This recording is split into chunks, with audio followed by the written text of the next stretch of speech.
बच्चों आज हम टॉपिक पढ़ने वाले हैं वो है समाव्यवस्था। क्लास 12 की बात कर रहे हैं और जो संकुल यौगिक हैं यानी उपसह संयोजक जो यौगिक हैं उस चैप्टर की बात कर रहे हैं। तो वहां पे ये टॉपिक का क्या रोल रहेगा देखें। समाव्यवस्था का मतलब होता है कि कोई भी आपके पास संकुल यौगिक है यानी ऐसे संकुल यौगिक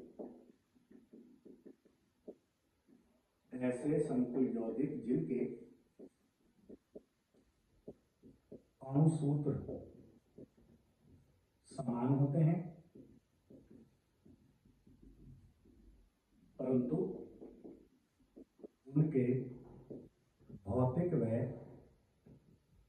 उनके भौतिक व रासायनिक गुण भिन्न होते हैं। उन्हें हम क्या बोलते हैं? उन्हें हम समावयवी बोलते हैं और इस पूरी घटना को हम क्या बोलते हैं? समाव्यवस्था कहते हैं। जैसा आपने पढ़ा होगा 11वीं में, तो 11वीं हमारे पास है C6H12O6। ये सूत्र आपने पढ़ा होगा किसका? ग्लूकोज का। ऐसी हम बात करते हैं C6H12O6, ये किसका सूत्र है? तो ये है फ्रक्टोज का। इसका मतलब है ग्लूकोज और फ्रक्टोज दोनों के जो अणु सूत्र है वो सेम होते हैं, परंतु दोनों के जो भौतिक व रासायनिक गुण होते हैं वो दोनों के दोनों अलग होते हैं। इसका मतलब ये दोनों एक दूसरे के क्या हैं? समावयवी हैं। और इस घटना को हम क्या बोलेंगे? समाव्यवस्था बोलेंगे। अब बात आती है कि संकुल यौगिक जो हम पढ़ रहे हैं तो उसमें इस टॉपिक को कैसे शो करेंगे और क्या क्या चीजें इसके अंदर होने वाली हैं देखें। समाव्यवस्था की बात करते हैं तो ये दो टाइप में होगी। पहले हमारे पास हम बात करते हैं संरचना समाव्यवस्था। इसके बाद अगर हम बात करें तो हमारे पास दूसरा है त्रिविम समाव्यवस्था। त्रिविम का मतलब होता है बेसिकली 3D, तो ये है त्रिविम समाव्यवस्था। अब संरचना समाव्यवस्था में कौन कौन आएगा? तो पहला हमारे पास जो होता है वो होता है आयनिक समाव्यवस्था। आयनिक समाव्यवस्था। दूसरा हमारे पास होता है जल योजन समाव्यवस्था। तीसरा हमारे पास होता है उपसह संयोजक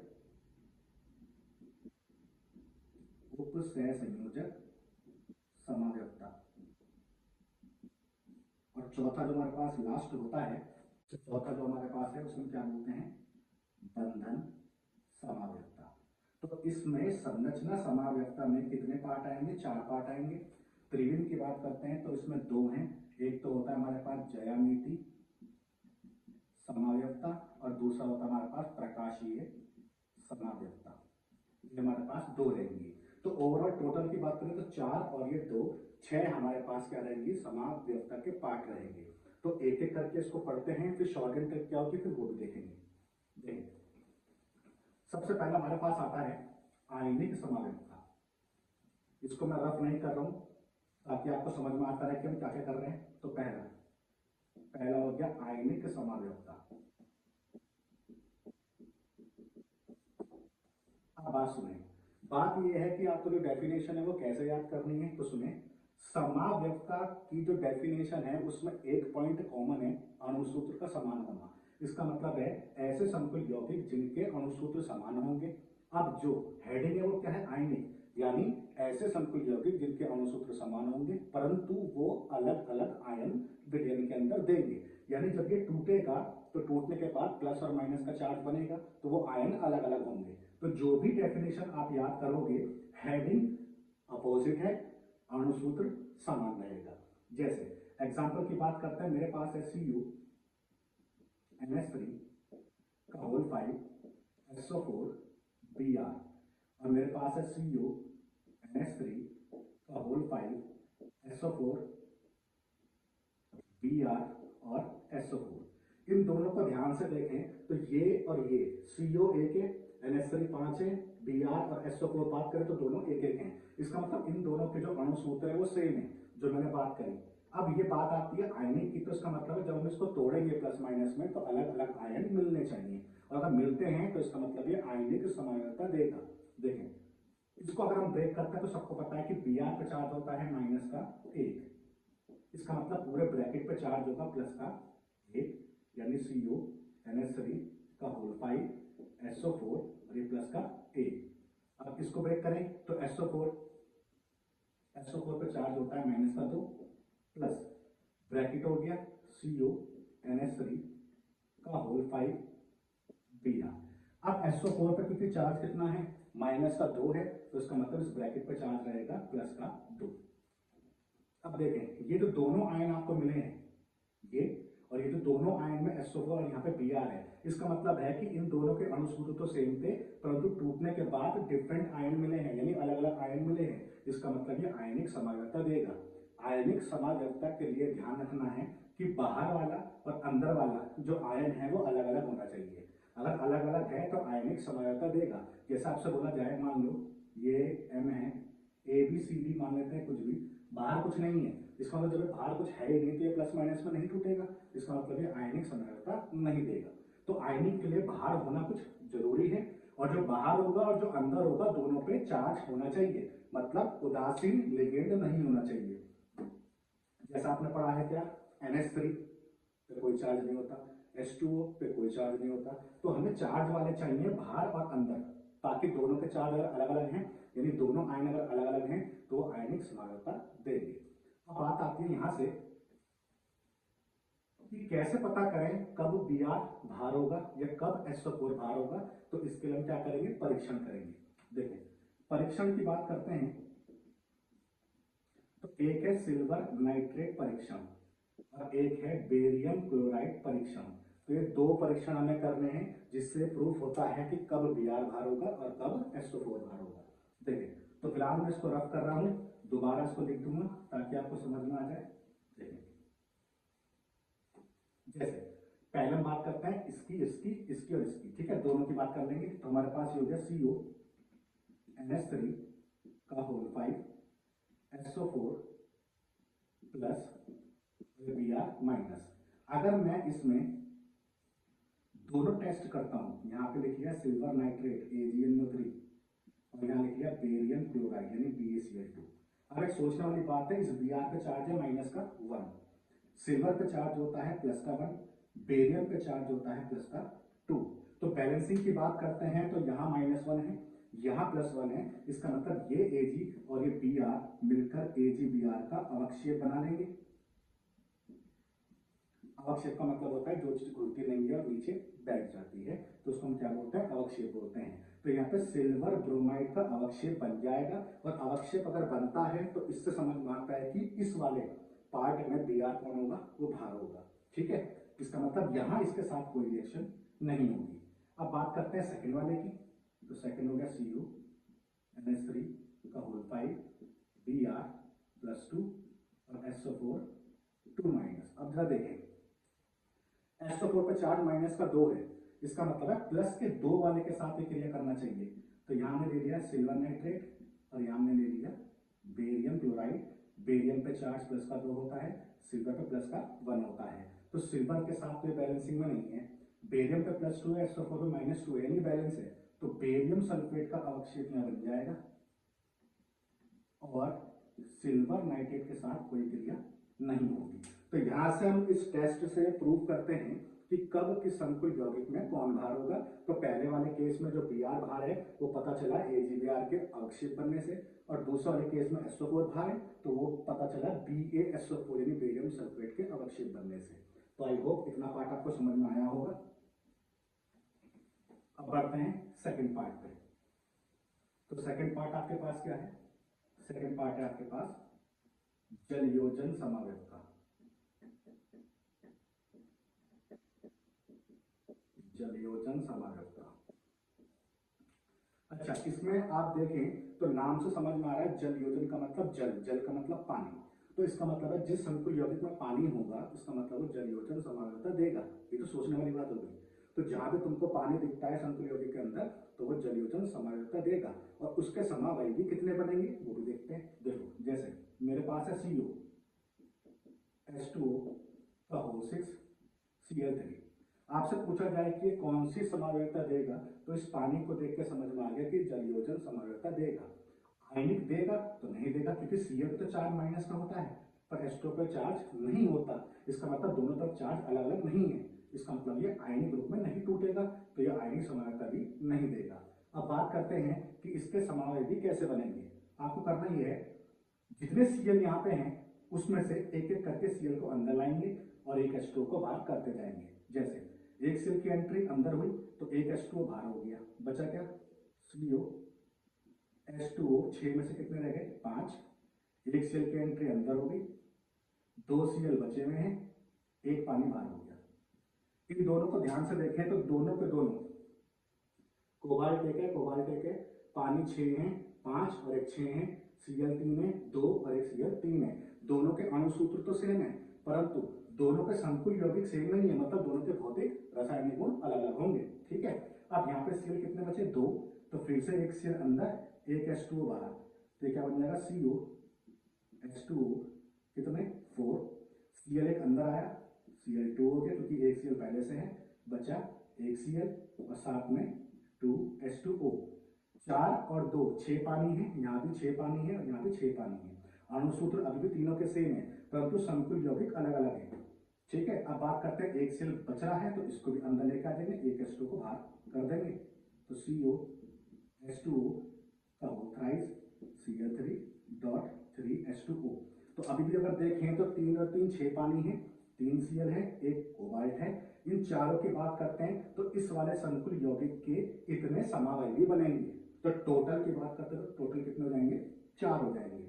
तो आई होप यहाँ तक आपको समझ में आया होगा। चलो अब नेक्स्ट पे पढ़ते हैं। देखें, तो जहां भी आपको पानी दिखाई दे समझ जाना जलयोजन समयोजकता होगी। तीसरी हम बात करते हैं उपसय संयोजक समावयवता।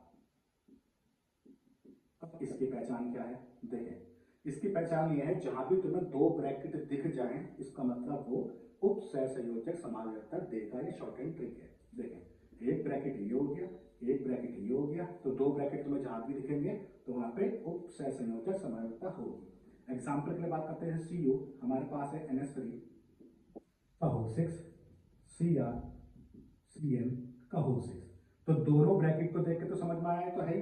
अब अगर आता है कि इसके समावयवी बनाएं, तो समावयवी बनाने के लिए आपको करना क्या है, लिगेंड यहाँ पे कौन है NH3, यहाँ कौन है Cn, लिगेंड का एक्सचेंज करना है तो समावयवी बन जाएंगे। मतलब 6 के 6 Cn को इस साइड भेज दो और 6 के 6 NH3 को इस साइड भेज दो, तो इसका समावयवी बन जाएगा। तो हो गया CO Cl का होल 6 और इधर Cr NH3 को हम इस साइड लिया है, NH3 का होल 6। अगर हम बात करते हैं तो इन दोनों में और इन दोनों में कोई अंतर नहीं है, दोनों के अणुसूत्र सेम है, परंतु अब यह कोबाल्ट के साथ NH3 नहीं है, कौन है Cn है, यहाँ Cr के साथ Cn नहीं है, NH3 है। इसका मतलब इन दोनों के भौतिक गुण या रासायनिक गुण कैसे होंगे, अलग अलग होंगे। तो 2 ब्रैकेट जहां भी दिखते हैं तो समझ जाना कि वहां पे उपसय संयोजक समावयवता होगी। अब बात करते हैं फोर्थ है बंधन समावयवता। तो बंधन का मतलब क्या है, जहां भी तुम्हें उभयदंती लिगेंड दिखे, उभयदंती लिगेंड दिखे तो वहां पे बंधन समावयवता होगी। इस चीज का ध्यान रखेंगे, शॉर्ट ट्रिक है। ठीक है, अब उभयदंती लिगेंड पता है या नहीं पता, तो मैंने प्रीवियस लेक्चर में पढ़ा रखा है कि उभयदंती लिगेंड किसे कहते हैं, और अगर आपको नहीं समझ में आता हो तो फिर भी यही देख ले थोड़ा बहुत। उभयदंती का मतलब है कि आपके पास लिगेंड ऐसा होना चाहिए, जैसे मान लेते हैं A और B है, इस पे भी लोन पेयर है, इस पे भी है, या इस पे भी माइनस है, इस पे भी माइनस है। तो लिगेंड में जो एक्स्ट्रा पार्ट है, A के पास लोन पेयर है, B के पास लोन पेयर है, तो जब हमारे पास दाता परमाणु एक से अधिक होते हैं तो एक से अधिक होने के बावजूद भी डोनेट यानी हम दे रहे हैं सिर्फ एक लोन पेयर, तो उसको हम क्या बोलते हैं, उभयदंती लिगेंड। जैसे एग्जांपल के लिए हमारे पास है NO2 माइनस, एग्जांपल के लिए हमारे पास है HCl माइनस। यहाँ ध्यान से देखें तो नाइट्रोजन और ऑक्सीजन दोनों पे लोन पेयर होते हैं, या चार्ज की बात करें तो माइनस का चार्ज भी है, तो दोनों पे लोन पेयर है, परंतु डोनेट सिर्फ एक ही करेगा, तो उस केस में हम उसको क्या बोलेंगे, उभयदंती लिगेंड बोलेंगे। ऐसे बात करते हैं HCl की, तो N पे चार्ज माइनस का है, S के पास लोन पेयर होते हैं, इसका मतलब ये दाता परमाणु यहाँ से भी डोनेट कर सकता है, यहाँ से भी कर सकता है, परंतु डोनेट करेगा सिर्फ एक ही, तो उसको क्या बोलेंगे, उभयदंती लिगेंड। तो जहां भी तुम्हें दोनों में से कोई सा भी लिगेंड दिख जाए तो समझ जाना कि वहां पे बंधन समावयवता होगी। जैसे एग्जांपल की बात करते हैं, CO NH3 का होल 5 NO2 प्लस 2, या आपको दिया हुआ है और आपसे पूछा जा रहा है कि इसमें कौन सी समग्रता होगी, तो कौन सी होगी? NO2 को देख के समझ में आता है कि इसमें बंधन समग्रता होगी। अब बात करते हैं कि ये अटैच कैसे कैसे होते हैं। देखें, यह है NO2 और ये कोई भी धातु है, तो ये धातु जो है अब मैं N के तरफ से जुड़ना चाहता हूं या फिर O की तरफ से जुड़ना चाहता हूं।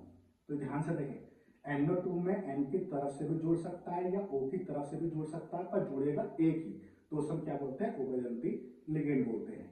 ऐसे बात करते हैं HCl की, तो ये सल्फर के साथ से भी जुड़ सकता है या फिर NCS यानी N के साथ से भी जुड़ सकता है। इसका मतलब है कि इस केस में भले लोन पेयर एक से अधिक हो, परंतु दाता परमाणु सिर्फ एक ही रहेगा, इस चीज का ध्यान रखेंगे। इसका मतलब है इसको देख के समझ में आया कि बंधन समग्रता देगा और पूछा जाए कि इसका समावयवी भी बनाओ, तो बनाने के लिए NO2 को हम ऐसे भी लिख सकते हैं, तो इसका समावयवी ये बन जाएगा NH3 ये हो गया इस वाले संकुल यौगिक का समावयवी। तो आई होप ये चारों पार्ट आपको समझ में आए होंगे। अब बात करते हैं शॉर्ट एंड ट्रिक की क्या है। तो शॉर्ट एंड ट्रिक ये है, आयनिक समावयवता में क्या था? भिन्न आयन मिलने चाहिए, यानी तोड़ने के बाद अलग अलग आयन मिलने चाहिए। जल योजन का मतलब है पानी होना चाहिए, उपसहसंयोजन का मतलब 2 ब्रैकेट होने चाहिए, और बंधन का मतलब है उभयदंती लिगेंड होना चाहिए। तो कभी कभी बोर्ड के पेपर में अगर आ जाए कि भाई आपके पास कोई भी संकुल यौगिक दिया हुआ है और आपको सिंपल सिर्फ पहचानना है कि कौन सी समानता देगा, तो उसके लिए शॉर्ट एंड ट्रिक है, इस चीज को ध्यान रखेंगे, इससे आपको पता लग जाएगा कि ये कौन सी समानता देगा। तो बच्चों नेक्स्ट पार्ट पे बढ़ते हैं। देखें, 4 टाइप की समानता हम पढ़ चुके हैं। नेक्स्ट हमारे पास है मोस्ट इंपॉर्टेंट है 12th बोर्ड के लिए और अक्सर पेपर में आता है, ध्यान रखेंगे। तो हमारे पास है ज्यामिति समावयवता। ज्यामिति समावयवता किसे कहते हैं? देखें, भले ही हेडिंग हमारे पास क्या थी? त्रिविम समावयवता थी। अब समावयवता का मतलब तो सबको पता लग गया है कि इसका मतलब क्या होता है। ऐसे यौगिक जिनके अणुसूत्र सेम हो परंतु उनके भौतिक व रासायनिक गुण अलग अलग हो। अब बात करते हैं त्रिविम का मतलब है 3D, यानी 3D में जो लिगेंड का जो अरेंजमेंट है वो कैसा होगा? अलग होगा, यानी डिफरेंट होगा। तो 3D में जो लिगेंड लगे हुए हैं उनका अरेंजमेंट डिफरेंट होगा, तो हम क्या बोलते हैं? त्रिविम समावयवता। जिसका पहला पार्ट क्या है? ज्यामिति समावयवता। अब यहां से हम बात करते हैं या समपक्ष विपक्ष समावयवता भी इसको बोला जाता है। दोनों में से हम कुछ भी बोल सकते हैं। अब बात आती है कि किस टाइप के संकुल यौगिक के लिए ये टॉपिक उपयोग में आएगा। तो देखिए, हमारे पास 2 केस रहेंगे, एक तो समन्वय संख्या 4 और एक समन्वय संख्या 6। तो ये 2 केस रहेंगे। इससे पहले कि मैं ये टॉपिक पढ़ाऊं, पहले मैं तुम्हें ये बता देता हूं कि समन्वय संख्या किसे बोलते हैं। जैसे एग्जाम्पल के लिए मानो मैंने लिखा COH2O का होल 6 + 3। CO में कौन है? CO में धातु है, और जो H2O है ये कौन है? लिगेंड है। तो बस तुम्हें इतना ही ध्यान करना है, किसी संकुल यौगिक में लिगेंड की जितनी भी संख्या होगी उसको हम क्या बोलेंगे? समन्वय संख्या बोलेंगे। तो यहाँ पे समन्वय संख्या कितनी है? 6 है, तो इसका मतलब समन्वय संख्या 6 आ गई। ऐसे मान लेते मेरे पास है CuCl4 - 2, तो ये धातु हो गया और ये लिगेंड हो गया। लिगेंड की संख्या कितनी है? 4, तो इसकी समन्वय संख्या कितनी हो जाएगी? 4 हो जाएगी। तो मैं 6 और 4 ही क्यों पढ़ा रहा हूँ? क्योंकि 12th में सिलेबस के हिसाब से समन्वय संख्या 4 और 6 के केस ही आपको पढ़ने हैं, इस चीज का ध्यान रखना। चलो अब आगे बढ़ते हैं। पहला समन्वय संख्या हम बात कर रहे हैं 4 की। 4 की हम बात करते हैं तो ये हो गया M का मतलब धातु, और ये हो गया A और ये हो गया 4। A का मतलब है कि ये लिगेंड है, M का मतलब है ये धातु है। अब यहाँ पे ध्यान रखना तुम्हें क्या है? देखें, A 4 है, इसका मतलब चारों लिगेंड एक जैसे हैं, ठीक है। इसका मतलब ये ज्यामिति समावयवता नहीं देगी। जिसमें थोड़ा बहुत 11वीं में पढ़ा होगा तो उसको बता देता हूँ। एल्कीन पढ़ी थी तुमने, एल्कीन में समपक्ष विपक्ष तुमने पढ़ा था। मान लेते हैं समूह ए है, इसके सामने ए है, ये बी है, इसके सामने बी है। जब सेम ग्रुप के सामने सेम ग्रुप आता है तो उसे हम क्या बोलते हैं? समपक्ष। आज मैं बात कर रहा हूं किसकी? 11वीं की। ऐसी मान लेते हैं यहाँ पे अपोजिट कर दूं, यहाँ ए और यहाँ ए, यहाँ बी और यहाँ बी, तो बी के सामने बी है अपोजिट, ए के सामने ए है अपोजिट, तो इसको क्या बोलते हैं, विपक्ष बोलते हैं। तो ये जो 11वीं का पार्ट है समपक्ष विपक्ष में जो ज्यामिति वाला पार्ट है वही सेम आपको अप्लाई करना है यहाँ। बस यहाँ पे क्या है कि यहाँ पे संकुल यौगिक की बात चल रही थी और वहां पे कार्बनिक यौगिक की बात चल रही थी। देखें अब मान के चलो कि मैं लेता हूं Ma3 और ये B, यहाँ पर बात करते हैं तो ये धातु हो गया, ए लिगेंड है, बी भी लिगेंड है, 3 लिगेंड एक जैसे हैं और चौथा वाला अलग है, इसका मतलब यहाँ भी ज्यामिति समवेतता नहीं होगी।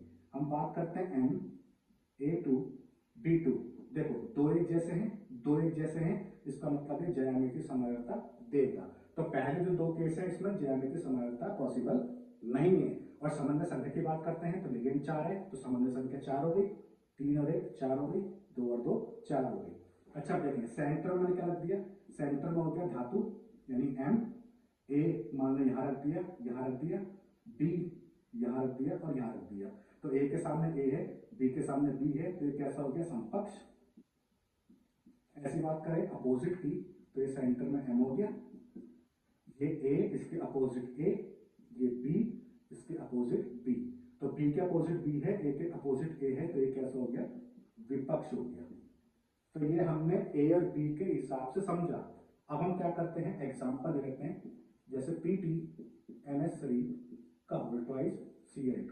अच्छा ये वाला जो संकुल यौगिक है ये इंपॉर्टेंट भी है, ये ध्यान रखना। कैसे देखें, समन्वय संख्या 2 तो ये है, 2 ये है, तो टोटल हो गई 4। 4 का मतलब सेंटर में कौन आ जाएगा, तो सेंटर में PT आ जाएगा। NH3 2 है तो पहले मैंने NH3 के सामने NH3 और Cl के सामने Cl, तो ये कैसा हो गया समपक्ष हो गया। ऐसे अपोजिट कर देंगे तो यहाँ हमारे पास कौन हो गया PT और यहाँ हमारे पास कौन हो गया Cl के अपोजिट Cl और NH3 के अपोजिट NH3। आपकी इच्छा है कहीं भी लगा सकते हैं, जरूरी नहीं है कि मैंने जहां पे लगाया है वहीं पर आपको लगाना है, ठीक है। तो ये समपक्ष और ये विपक्ष।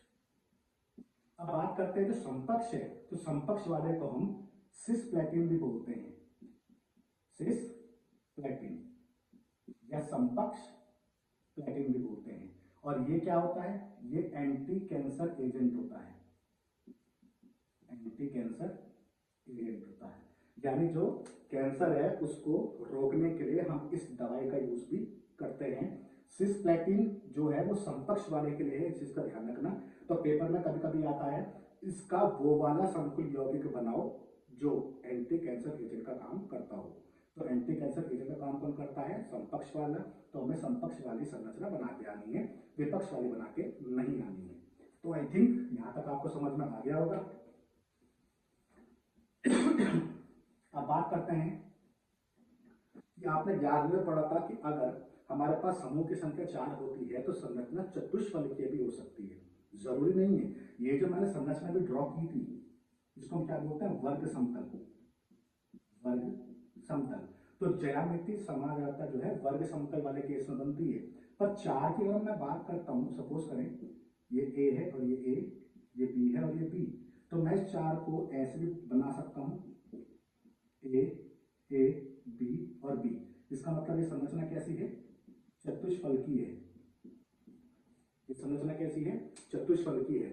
इसका मतलब है कि वर्ग समतल भी बन सकता है, चतुष्फलकीय भी बन सकता है, परंतु मैंने वर्ग समतल ही क्यों बनाया, उसकी वजह यह है जो चतुष्फलकीय वाला केस है इसमें जो लिगेंड है जब इसको 3D में देखते हैं तो लिगेंड सारे एक दूसरे के समकक्ष जैसे लगते हैं, इसलिए चतुष्फलकीय वाले ज्यामितीय समानता नहीं देते।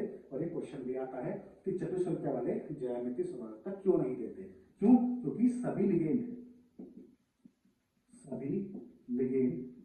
एक दूसरे के सापेक्ष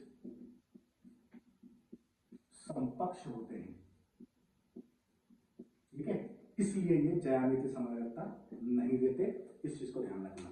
तो आई होप यहां तक आपको समझ में आया होगा। ये समन्वय संख्या कौन सी है, 4 है। अब बात करते हैं समन्वय संख्या 6 की।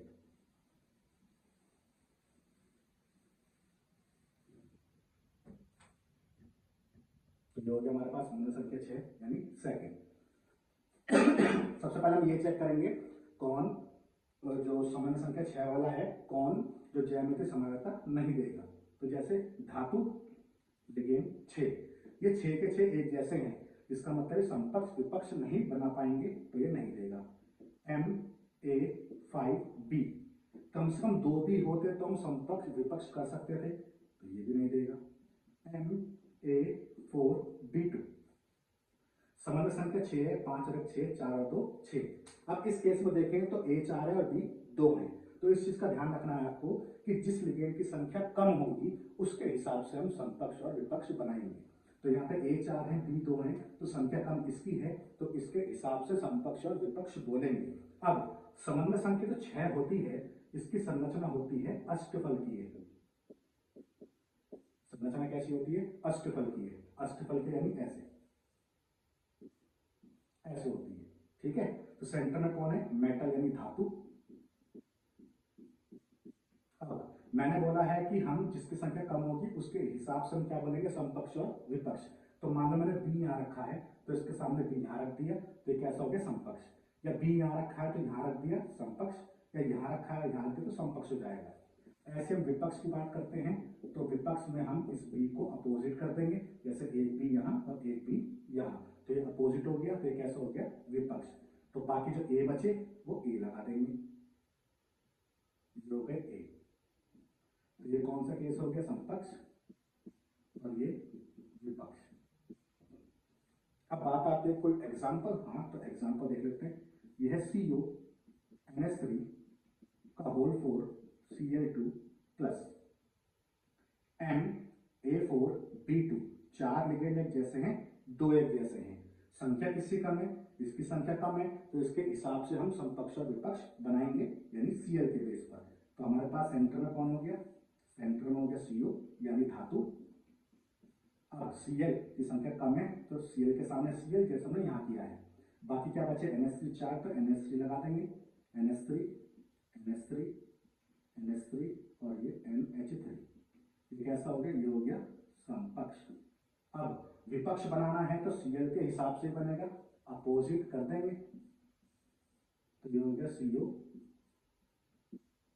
यहाँ पे Cl, यहाँ पे Cl, तो बाकी जो NH3 बचे वो 4 हम यहाँ पे लगा देंगे। अब सबको यहाँ पे दिख रहा होगा कि यहाँ पे प्लस का भी चार्ज है, तो हम इसको ऐसे भी ड्रॉ कर सकते हैं, प्लस और ये प्लस। ये कैसा हो गया? ये विपक्ष हो गया।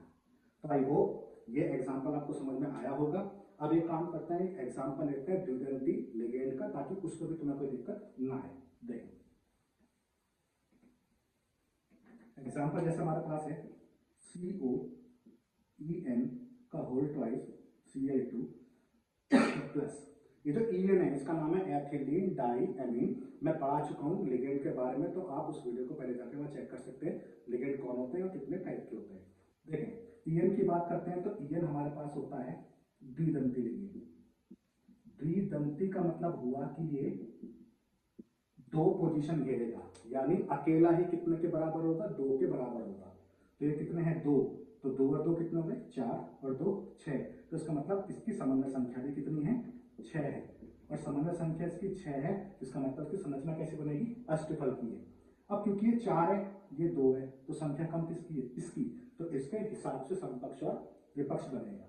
देखें ये हमारे पास होगा CO, Cl 2 है, तो पहले Cl और ये Cl, ये कौन सा केस हो गया? समकक्ष। उसके बाद इस Cl को अपोजिट कर देंगे, तो क्या बन जाएगा? विपक्ष। अब बचा क्या? अब बचा है EN। EN हमारे पास कितने हैं? 2 हैं। तो लगाने कैसे हैं? देखें, एक पोजीशन ये हो गई। जब बात करता हूं EN की, तो EN मैंने एक लगा दिया। मैंने बोला है EN द्विदंती है, यानी 2 पोजीशन घेरेगा, तो एक यहाँ हो गई और एक यहाँ हो गई। सेम ऐसी बात करते हैं EN एक और बाकी है, तो एक यहाँ हो गई और एक यहाँ हो गई, तो ये हो गया EN। प्लस का चार्ज है तो प्लस का चार्ज ऐसे इसके ऊपर लगा देंगे। ऐसे हम बात करते हैं यहाँ पे, तो एक पोजीशन यहाँ, एक पोजीशन यहाँ EN, और एक पोजीशन यहाँ और एक यहाँ, और ये भी EN।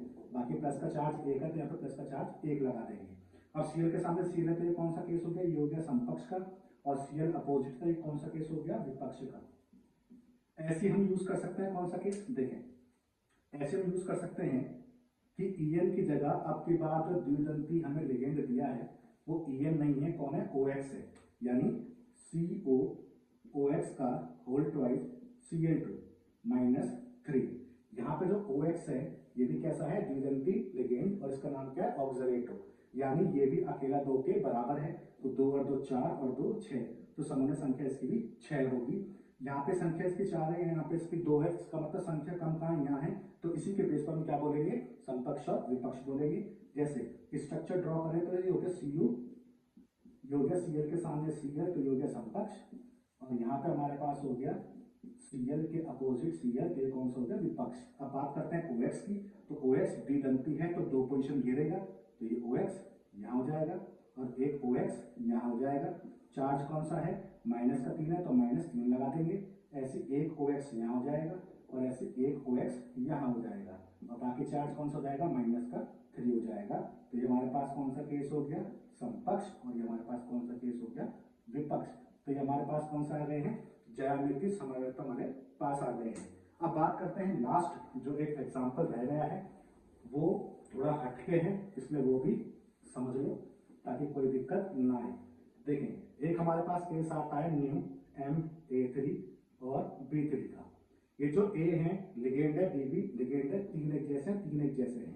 तो तुम्हें करना क्या है, सेंटर में मैंने M लगा दिया, और ये हमारे पास 3 जो A हैं उन तीनों O को एक साथ ऐसे लगा देंगे, तीनों B को एक साथ ऐसे लगा देंगे। तो जब 3 लिगेंड एक जैसे हैं और एक साथ ऐसे और एक साथ ऐसे अगर आ जाते हैं तो उसको हम बोलते हैं फेशियल, इसको हम क्या बोलते हैं, फेशियल। और बाकी अगर हम बात करते हैं दूसरी संरचना कैसे बनेगी, तो तुम्हें कुछ नहीं करना, बस यहाँ पे हमारे पास जो A है और यहाँ पे जो हमारे पास B है, इनकी पोजीशन को, सॉरी ये वाला B नहीं, ये वाला B, इन दोनों की पोजीशन को अगर मैं चेंज कर दूं, मतलब A को यहाँ ले और B को यहाँ ले, तो दूसरी संरचना बन जाएगी। फिलहाल जो जहां है मैंने वहीं का मैं लिख दिया A, ये B, ये B और ये वाला A। अब A को उठा के मैं यहाँ भेज दिया और B को उठा के मैं यहाँ भेज दिया, तो इस वाली समस्या को हम बोलते हैं मेरीडोनल। क्या बोलते हैं, मेरीडोनल। दोनों को अगर एक साथ जोड़ दें तो उसको हम बोलते हैं फेकमर। क्या बोलते हैं, फेकमर। अब इस चीज का ध्यान रखेंगे कि MA3 और B3 यानी 3 लिगेंड एक जैसे और 3 एक जैसे का केस आता है, तो उसमें आपके पास फेशियल और मेरीडोनल बनते हैं। तो आई होप यहाँ तक वीडियो आपको समझ में आई होगी।